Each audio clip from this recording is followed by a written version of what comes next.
નામદેવ નામનો એક કઠિયારાનો છોકરો હતો. પિતાના વ્યવસાયને અપનાવતા એ પણ એક દિવસ જંગલમાં લાકડા કાપવા માટે ગયો. એક જગ્યાએ સુંદર ઝાડ હતું. ત્યાં એક વિશાળ વૃક્ષ હતું. નામદેવે એના પિતાને કહ્યું, પિતાજી, હું આ વૃક્ષ કાપું? પિતાજીએ પરવાનગી આપી. હા બેટા. નામદેવ હટ્ટોકટ્ટો અને શક્તિશાળી બાળક હતો.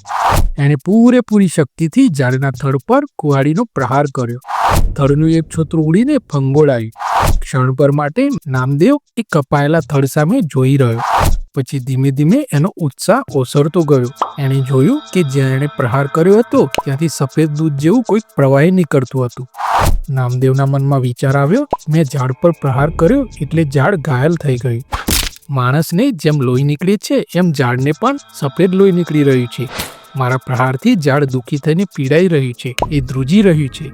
કોઈ મને મારે તો કેવું થાય? નામદેવના પિતા એની પાસે દોડી આવ્યા. શું થયું બેટા?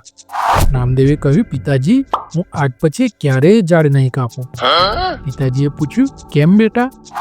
નામદેવે જણાવ્યું, કારણ કે આ એક હિંસા છે. હું શાળામાં ભણ્યો હતો કે ઝાડ સજીવ હોય છે, એનામાં પણ આપણી જેમ જ જીવ હોય છે. એ પણ આપણી જેમ જ મોટું થાય છે. એના પર પ્રહાર કરીએ તો એને દર્દ થાય.